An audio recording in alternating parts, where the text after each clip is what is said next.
खुलुमबाय बे समाव दङ बडलेण्ड इंखं टेलिभिजननि स्टुडिअ आं खोमथागोरा गयारि। खुलुमबाय बे समाव बडलेण्ड इंखं टेलिभिजननि स्टुडिअ आं मिथिखा नार्जारि। दिनैनि गाहाय रादाबफोराव दङ। मोनसे गिख्रंथाव जाब्रबथायनिफ्राय खुनुरुखुमै रैखा आमेरिकान एयारलाइन्स। NCERTनि सिलेबासखौ सोलायबावसिगोन। फरायसाफोरा फरायनो मोनगोन भारतारि रौनियानि गोहोनि बागै। गेजेर आसामनि गासैबो सोरखारि हाखौ उदां खालामनो सोरखारा थांखि लादों। गोमानायनि 6 साननि उनाव बस्थायाव सोना दोननाय सासे आइजोनि गोथै सह बोखांदों। मुम्बाइ पुणे एक्सप्रेस वेआव गोबां गारिनि जाब्रबथायाव सासे सुबुंनि जिउ खहा आरो सा 21 जोखोम। मेट्रिक आनजादनि फराफारिनि सायाव सावरायमेल खुंदों सालाकाथि दखरा एबसुआ। खारिजा बिजनी आन्सलिक कच राजबंशी फरायसा आफादनि गुन गोनां फरायसानो मान बावनाय हाबाफारि। मानिकपुर बर' गुदि फरायसालिनि 139 नं भट मिरुआव खुंजानाय हादोरनि मानगोनां गाहाय मन्त्रि नरेन्द्र मदिनि मन की बात हाबाफारि। उरिष्या फरेस्ट मावख'गिरिखौ सिग्रोमदों। नोगोद 1.44 कौटि रां आरो सना जब्द खालामदों। अखिल गगैआ 4 आगस्तखालि आसाम सोमावग्लुंनो हुमखि होदों। दानिया फैदोनि आबुं रादाबाव।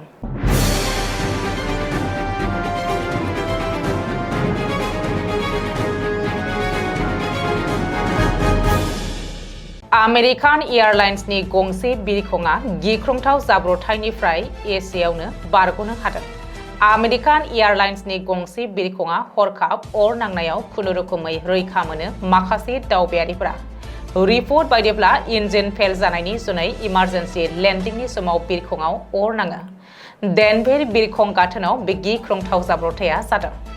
बयं बिरखंनि इन्जिनाव अर खामनाय जाथायनि समाव बिरखंआव सा 179 दावबायारिफोर दङमोन।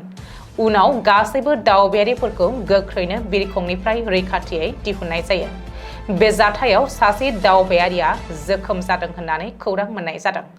जाथायनि गोबां भिडिअफोरा ससियेल मिडियायाव भाइरेल जागासिनो।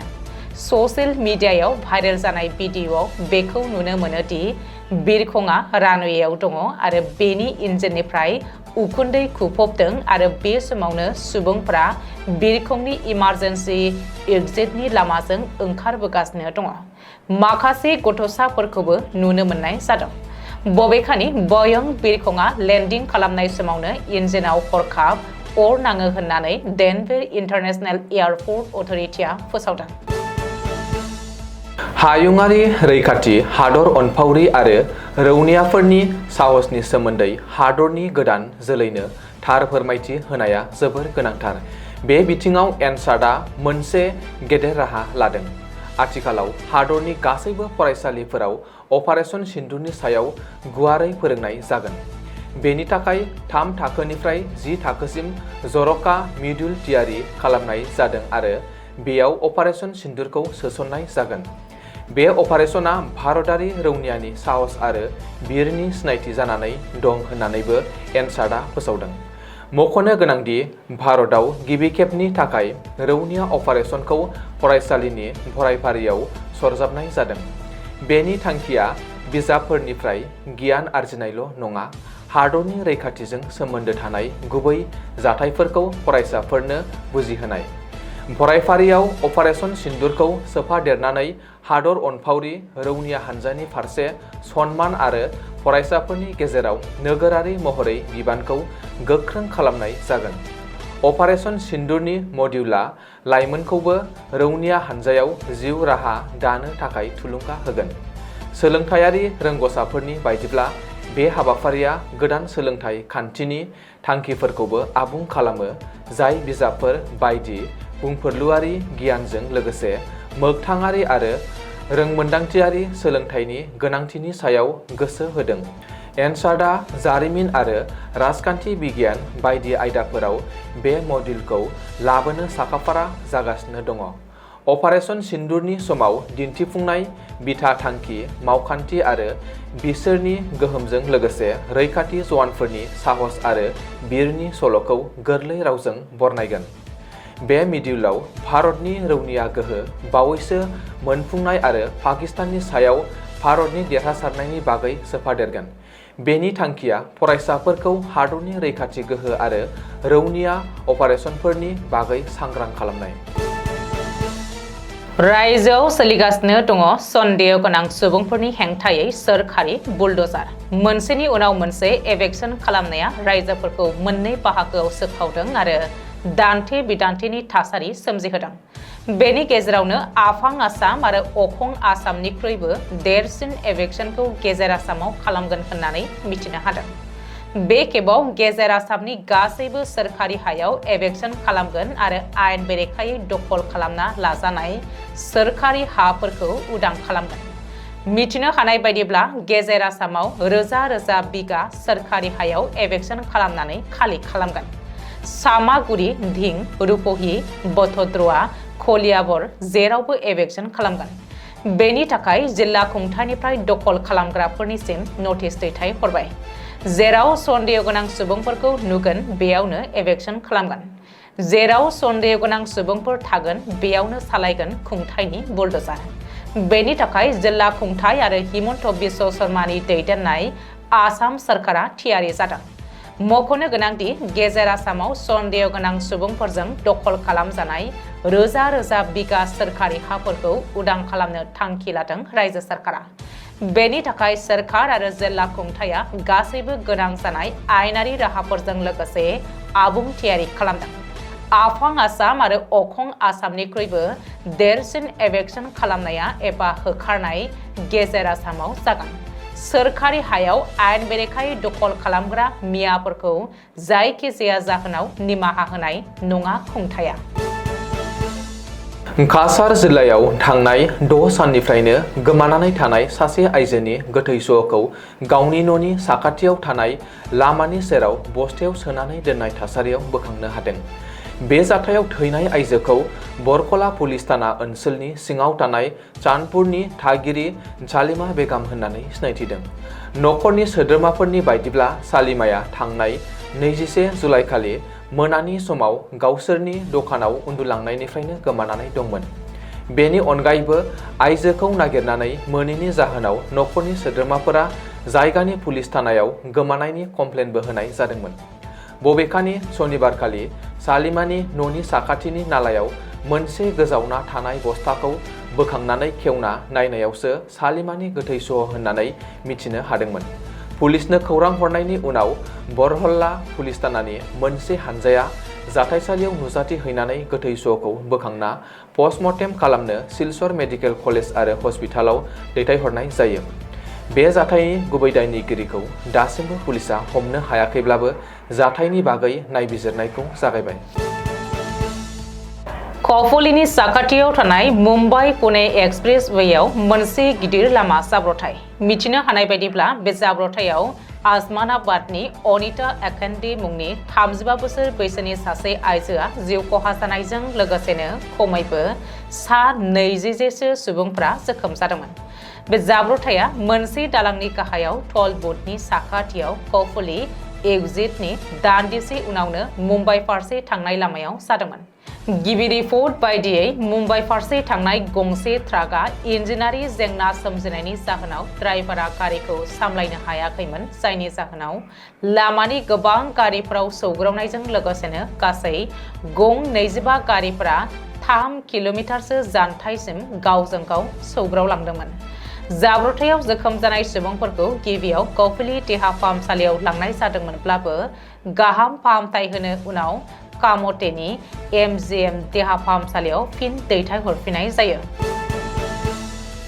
सालाकाथि दखरा एबसुनि बानजायनायाव दिनैनिफ्राय सालाकाथि दारिमिनारि फोरोंथाय फसंथान एबा सालाकाथि ITIआव थाखो 9 आरो थाखो 10 नि फरायसाफोरनि थाखाय एबसुनि गुन गोनां सोलोंथाइ जांख्रिखांनाय मावथांखिखौ बिथा खालामनानै मोनफ्रोमबो सप्तानि रबिबार बारायाव 27 जुलाइ आरो 3-10-17-24 आरो 31 आगस्तखालि इंराजि सानखान्थि आयदानि सायाव जुनिया फोरोंथाय होनाय जादों। बे फोरोंथाय बादायाव सालाकाथि दखरा एबसुनि गाहाय नेहाथारि जांगिला बसुमतारिया आफादनि मासि लानानै सामलायनाय सावराय मेलाव सालाकाथि दखरा एबसुनि आफादगिरि डनेन नार्जारिया बाहागो लानानै बेसेन गोसा बिबुंथिनि गेजेरजों हाबाफारिखौ बेखेवनानै होयो। बेजों लोगोसेनो बे हाबाफारियाव सालाकाथि दखरा एबसुनि लोगो आफादगिरि खोमथा नार्जारि, लोगो गाहाय नेहाथारि सानखां औवारिमोनजों लोगोसेनो दखरा आफादनि गुबुन गुबुन बिबानाव थानाय मावथियारिफोरजों लोगोसे नादांगिरि दालाइसा आरो सामपुर दालाइसा एबसुनि बिबानगिरिफोराबो बाहागो लादोंमोन। बे फोरोंथाइ मावबादायाव इंराजि रावखान्थि आयदानि सायाव फोरोंगिरि हिसाबै सालाकाथि दखरा एबसुनि सोलोंथाइ नेहाथारि थरायना हादरसि ब्रह्म आरो सामपुर दालाइसा एबसुनि सोलोंथाइ नेहाथारि थरायना ममता रानी बर'मोनहा फोरोंथाइ होनायाव बाहागो लायो। सालबारि महकुमानि सिङाव थानाय बारापेटानि दौल गोविंद मन्दिर सिथलायाव दुलाराय कच राजबंशी फरायसा आफाद सुंद'यै आख्रासुनि कारिजा बिजनी आन्चलिक कमिटिनि बानजायनायाव मोनसे गुनगोनां फरायसानो मान बावनाय हाबाफारि खुंनाय जादों। मख'नो गोनांदि बारापेटानि मुंदांखा समाज सिबियारि आरो आजिरा मोननाय गुनगोनां फोरोंगिरि धनन्जय दासनि आफाद दैदेननायाव मान बावनाय मेलाव आख्रासुनि मिरु फोनांजाब गाहाय नेहाथारि कपिल देव सिंह, मुंदांखा समाज सिबियारि भुवनेश्वर दास, गुनगोनां फोरोंगिरि थुनलाइगिरि प्रदीप पाटगिरि, खौरांगिरि जाहरुल इस्लाम, मुंदांखा आलासि महरै बिबुंथि लाखिनायजों लोगोसेनो आख्रासुनि बाक्सा जिल्ला आफादनि लेङाइ आफादगिरि कैलाश दास, नवज्योति घोष, आफादारि नेहाथारि तपन दास, फोसावदिं नेहाथारि रत्नेश्वर बर्मना माननि आलासि महरै बाहागो लायो। बे मेलाव गुवार कारिजा बिजनी ओनसोलनिफ्राय बावैसो सिगाङाव फोसावजानाय मेट्रिक आरो एचएस जोबथा आनजादाव बाहागो लानानै मोजाङै उथ्रिसारनाय सा 50 गुनगोनां फरायसानो आख्रासुनि कारिजा बिजनी आन्चलिक कमिटिनि फारसेनिफ्राय मान बिलाइ, कच राजबंशी हारियारि फालि बायदिजों मान बावनाय जायो। दिनै धेमाजि जिल्लानि मानिकपुर बर'गुदि फरायसालिनि 139 नं भट मिरुआव खुंजानाय हादोरनि मानगोनां गाहाय मन्त्रि नरेन्द्र मदिनि मन की बात हाबाफारि खुंफुंनायाव बाहागो लायो BKWACनि खुंथायनि गाहाय मावफुं सोद्रोमा मिहिनेश्वर बसुमतारिया। हाबाफारियावनो जनाय ITDP बर्डनि मासिगिरि फैलाव मोसाहारि, धेमाजिनि जिल्लानि खौसेथि बर' सुबुं आफादनि आफादगिरि राथिराम बसुमतारि, दुलाराय आइजो अनसाय आफादनि लेङाइ नेहाथारि सुबारानी बसुमतारि, खौसेथि बर' सुबुं आफादनि नेहाथारि प्रानजिता बर', सिमेन्ट दखरा दुलाराय बर' फरायसा आफादनि रिंखां बर'।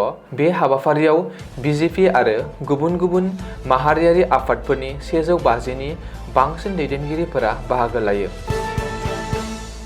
जाख्ल'नायनि बेरेखा अपारेशन खालामनायाव उरिष्या भिजिलेन्स मावख'गिरिफोरा जयपुर फरेस्ट रेन्जनि लेङाइ रेन्जार राम चन्द्र नायकनि न'निफ्राय नोगोद 1.44 कौटिनि बांसिन रां, 4 सनानि बिस्कुट आरो माखासे सनानि खाउरि जब्द खालामदों।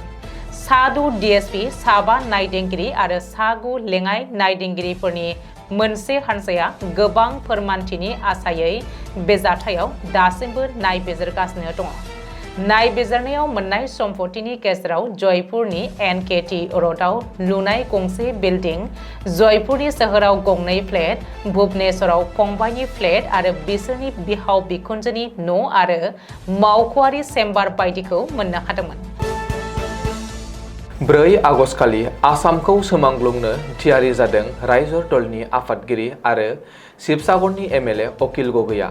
अखिल गगैया सोरखारनि हेंथायै आन्दलन फोसावदों। 20,000निबो बांसिन मुसलमानफोरखौ लोगोआव लानानै राजा लामायाव ओंखारबोगोन आरो आसाम सोमावग्लुंगोन अखिल गगैया। मख'नो गोनांदि मुसलमान सुबुंफोरखौ रैखाथि होग्रा मावथि जानानै राजा लामायाव सोमावसारगोन अखिल गगैया। बावैसो रायजो सोरखारा इभिक्सन खालामनानै होखारहरनाय मुसलमान सुबुंफोरनो थानो थाखाय हा आरो फसंथानाय होनांगौनि दाबिजों अखिल गगैया 4 आगस्तखालि सोमावसारनानै आसामखौ सोमावग्लुंनो थियारि जादों। सुलुङाव फोरमायथिनाय बायदिब्ला सोलिगासिनो थानाय इभिक्सननि हेंथायै कृषक मुक्ति संग्राम समिति आरो छात्र मुक्ति संग्राम समितिआ बानजायनाय सोमावसारनाय हाबाफारियाव शिबसागरनि MLA अखिल गगैया बाहागो लानानै 4 आगस्तनि गेजेरावनो गासैबो इभिक्सन खालामजानाय सुबुंफोरखौ फसंफिनागौ मानि दाबि खालामदों आरो 4 आगस्तनि गेजेराव सोरखारा मावफुङाब्ला आरो हा हगारनानै होआब्ला मुसलमान सुबुंफोरखौ लोगोआव लानानै आसामनाङै सोमावग्लुंनो होननानै हुमखि होदों। मख'नो गोनांदि आसामनाङै सोरखारि हायाव आयेन बेरेखायै दखल खालामनानै थानाय सन्देह गोनां सुबुंफोरनि हेंथायै रायजो सोरखारा इभिक्सन खालामगासिनो दङ आरो माखासे ओनसोलाव इभिक्सन खालामनायनि नटिस हरदों। बेनि गेजेरावनो इभिक्सन खालामजानाय सुबुंफोरखौ फसंथानफिननाय आरो हा होनांगौनि दाबिफोरखौ लानानै आन्दलन फोसावदों अकिल गगैया। दिनैनि रादाबा एसेनोसै। गोजोन्थों। गोजोन्थों।